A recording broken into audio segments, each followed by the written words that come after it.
자, 안녕하세요. 오늘은 기타의 1583의 원리를 알아보고 216개의 코드를 외울 수 있는 방법에 대해서 알아보겠습니다. 자, 먼저 이것부터 정리를 하고 갈게요. 자, 오늘부터는 음을 숫자화를 할 건데요. 전 시간에서 음의 숫자화에 대해서 조금 배웠죠? 오늘은 스케일에 대해서 조금 더 배워볼게요. 먼저 C 메이저 스케일. C 메이저 스케일은 도를 기준으로 음을 배열한 거예요. 그래서 도, 레, 미, 파, 솔, 라, 시, 도 이런 음 배열을 C 메이저 스케일이라고 불러요. C 메이저 스케일에서 중요한 거는 3도하고 4도 그리고 7도하고 8도입니다. 자, 한번 볼게요. 지금 설명하기 편하게 이제 피아노 그림을 이렇게 그려놨는데 여기 보면은 3도하고 4도에는 이렇게 검은 건반이 없고 또 지금 8도는 제가 그림을 그리지 않았지만 7도하고 8도의 사이에서도 검은 건반이 없어요.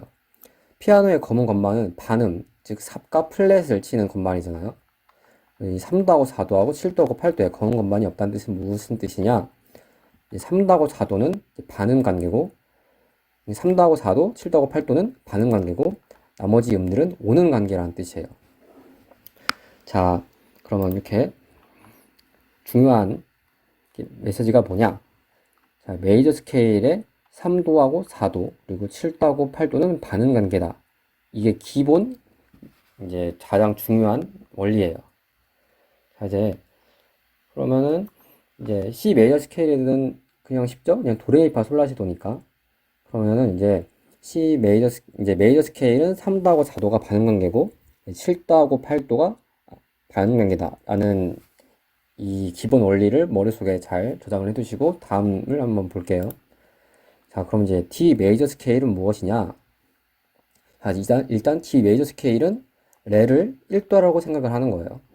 그러니까 C 메이저 스케일은 C, 즉 도를 1도라고 생각을 하는 것이고, D 메이저 스케일은 이제 레를 1도라고 생각을 하는 거죠. 자, 그럼 한번 볼게요.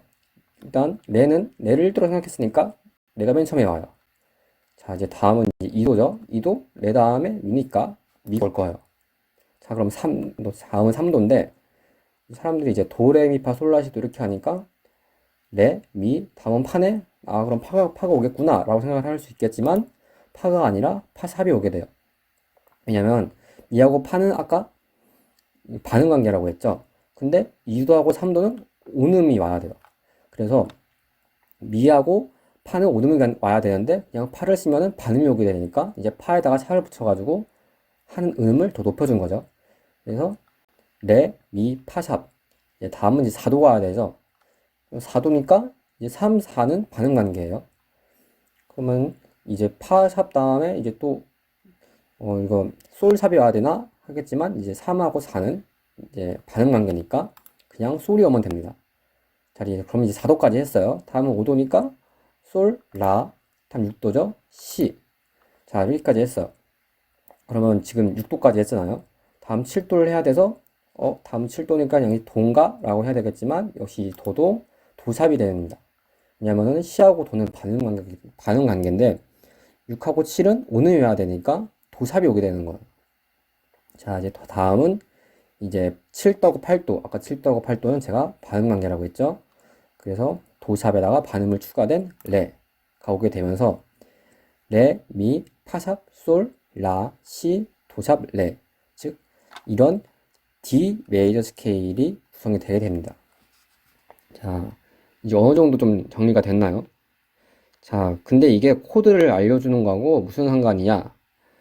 자, 이걸 한번 볼게요. 자, 메이저 코드의 구성음은 1도, 3도, 5도예요. 그래서 C 메이저 코드는 C 메이저 스케일의 1도, 3도, 5도로 구성이 되어 있습니다. 그래서 C 메이저 스케일의 1도, 3도, 5도인 도, 미, 솔이 C 메이저 스케일의 구성음이 되는 거고요. D 메이저 코드는 D 메이저 스케일의 1도, 3도, 5도로 구성이 되어 있어요. 그래서 D 메이저 코드의 구성음은 아까 이거 D 메이저 스케일이 D 메이저 스케일의 레, 파샵, 라가 되는 겁니다. 자, 그럼 여기까지 이제 왜 스케일하고 코드가 연관이 있냐까지 배워봤고요. 자, 이제 이거를 응용을 해볼게요. 이부터 이제 1583의 원리에 대해서 알게 될 건데, 이제 코드는 크게 1583의 원리가 적용이 되는 코드는 크게 E 계열 코드, A 계열 코드, 그리고 D 계열 코드가 있어요. 자, 그럼 먼저 E 계열 코드를 살펴볼게요. 이 계열 코드의 이제 대표적인 이 메이저 코드죠. 자, 보시게 되면은 1도가 이제 1583이 이제 그러니까 음의 순서화를 시켜서 한 말이고요. 이제 이 메이저 코드는 이 메이저 스케일에서 온 코드들이겠죠. 그럼 이 메이저 스케일의 1도인 미가 첫 번째 6번 줄이 됩니다. 그리고 이 메이저 스케일의 5도인 C가 다음에 오게 되고요. 이 메이저 스케일의 8도인 미가 이제 4번 줄에 음이 되고, 이 메이저 스케일의 3도인 이제 솔이 나머지 4번 줄에 오게 됩니다. 그래서 위에부터 1도, 5도, 8도, 3도가 온다 해서 1583의 원리라고 부르는 겁니다. 자, 그럼 여기까지 했어요. 다음은 A 계열 코드를 한번 보겠습니다. A 계열 코드의 대표적인 이제 메이저 코드, A 메이저 코드. 이 A 메이저 코드도 똑같이 6번 줄을 루트한 상태에서 이제 5번 줄이 1도인 A 메이저 스케일의 1도인 라, 그리고 5도인 미, 다시 8도인 라, 그리고 마지막 3도인 도샵이 오게 되면서 이건 역시 1583의 원리로 순서대로 들어오는 게 볼 수 있어요. 다음은 D 계열 코드. D 계열 코드의 대표적인 D 메이저 코드인 이제 D 메이저 계열 코드의 D 계열 코드의 대표적인 D 메이저 코드. 이것도 역시 1도, 5도, 8도, 3도가 되면서 레, 라, 레, 파샵으로 이렇게 1583으로 순서를 지키면서 오는 것을 볼 수 있어요. 자, 이제 이거를 1583의 원리가 뭔지는 대충 이제 감이 오시겠죠? 자, 그러면 여기서 1583의 원리를 좀 더 응용을 해볼게요. 자, 이 응용은 이제 이 계열 코드를 예시로 설명을 해보겠습니다. 자, 왼쪽은 이 코드고, 오른쪽은 F 코드예요. 자, 이 코드하고 F 코드. 그냥 보기에도 뭔가 비슷하게 생겼어요. 자, 이게 뭐냐? 그냥 이 코드를 한 칸 반음씩 높인 거예요. 그냥 실제로 잡게 되면 이 코드를 잡은 상태에서 그냥 한 칸 바레를 잡고 한 칸씩 반음을 전체적으로 코드 음을 한 칸씩 높인 거죠. 미 다음이 파니까 반음을 높였더니 이 코드가 F 코드가 되는 거예요. 자, 그럼 여기서 이제 더 응용을 해보면, 아, 이 코드에서 반음을 높였더니 F 코드가 되는구나. 아, F 코드에서 반음을 높이면 F샵 코드가 되겠네. 그러면 F샵 코드에서 또 반음을 높이면 G 코드가 되겠구나. 이렇게 갈 수 있는 거예요. 그러면은 이제 이 코드가 이렇게 된다고 하면 이제 A 코드도 이렇게 될 수 있고 D 코드도 다 똑같이 원리가 적용이 되는 거예요. 그리고 이거는 이제 이런 방식은 기타에서 적용이 될 수 있는 기타의 큰 장점 중에 하나예요. 예를 들어서 뭐 피아노 같은 악기에서는 이런 식으로 안 되겠죠.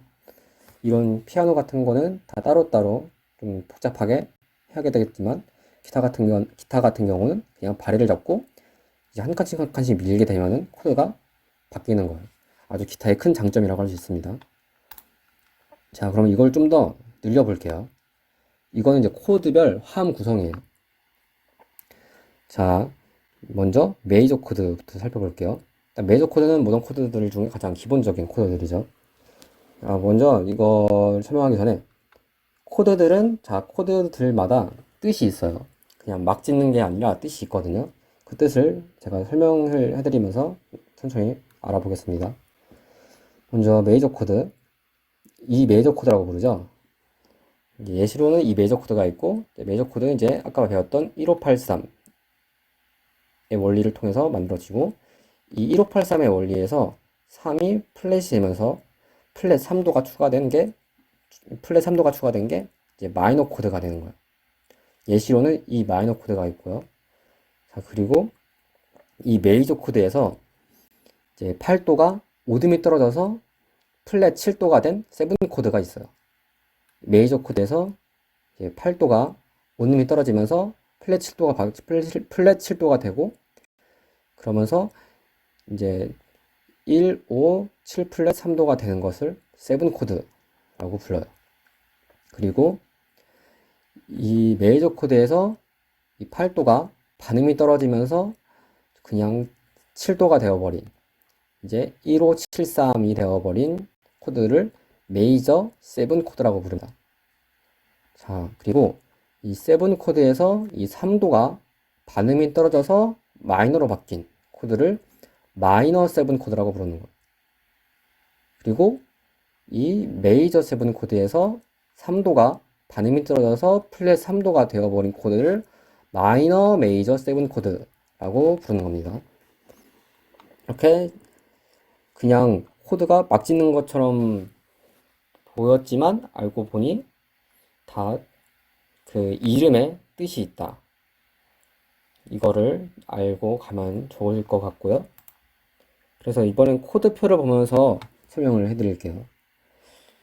이 코드로 설명을 하자면, 먼저 1583으로 이루어진 이 메이저 코드가 있고, 다음에 이 3도가 반음이 떨어져서 만들어진 이 마이너 코드가 있어요. 다음으로는 이 메이저 코드에서 이 8도가 5듬이 떨어져서 플랫 7도가 되어버린 이 세븐 코드가 있고요. 그리고 이 메이저 코드에서 이 8도가 반음이 떨어져서 그냥 7도가 되어버린 이 메이저 세븐 코드가 있고, 이 세븐 코드에서 3도가 반음이 떨어져서 마이너가 되어버린 이 마이너 세븐 코드가 있고, 이 메이저 세븐 코드에서 3도가 반음이 떨어져서 마이너가 되어버린 이 마이너 세븐 코드가 있습니다. 그래서 이거는 전부 다 E 계열 코드, A 계열 코드, D 계열 코드에서 다 똑같이 적용되는 이론이에요. 지금 저는 E 계열 코드로만 설명을 해드렸지만, A 계열 코드에서도 똑같이 이제 3도 떨어뜨리면 마이너가 되고, 이제 8도를 떨어뜨리면 이제 세븐 코드가 되고, 그런 식으로 A 계열 코드, D 계열 코드에서도 똑같이 적용이 됩니다. 그리고 주의사항이 하나 있어요. 자, 지금 보면 제가 다 기본 코드들로 설명을 하고 있는데, C 코드와 G 코드의 기본 코드 폼은 이 1583의 원리에 포함이 안 됩니다. 그래서 C 코드와 G 코드의 기본 코드 폼은 좀 따로 배워야 된다는 걸 알아두시면 좋을 것 같아요. 자, 여기까지 이제 1583의 원리로 코드의 216가지의 암기법을 한번 알아봤는데요. 자, 이렇게 오늘 수업이 끝났고, 왜 이렇게 코드를 알아야 되냐, 왜 외워야 되냐 궁금해 하시는 분이 있을 수 있어요. 자, 이렇게 코드를 외워서 얻는 장점이 무엇이냐 하면은, 먼저 자기가 치는 음이 무슨 음인지를 알게 되고, 나중에 가면 응용을 할 수 있게 돼요. 어떤 음을 추가한다든지 어떤 음을 뺀다든지 이렇게 많이 응용을 할 수 있게 되고, 그리고 이렇게 많은 코드를 알고 있으면 같은 코드를 여러 폼으로 잡을 수 있게 돼요. 이제 폼이 바뀌면 누르는 줄이 달라지고 줄의 음이 달라지기 때문에 같은 코드라도 느낌이 달라지게 되거든요. 이런 걸 이제 보이싱이라고 하는데, 기타 치는 사람한테 같은 코드를 여러 방법으로 잡을 줄 안다는 것은 엄청난 자산이고 엄청난 장점입니다. 그리고 마지막 장점으로는 전체적으로 코드를 잡는 방법을 외우고 있다면 곡을 배우는 시간이 줄어들게 돼요. 당연한 얘기겠죠? 적어도 코드를 외우고 있으니까 곡마다 코드를 새로 배울 필요가 없으니 곡을 배우는 시간이 줄어들게 될 거예요. 그러니까 오늘 배운 내용을 까먹지 말고 실전에서 잘 응용을 해주시길 바라겠습니다. 그럼 이것으로 수업을 끝내도록 하겠습니다. 안녕히 계세요.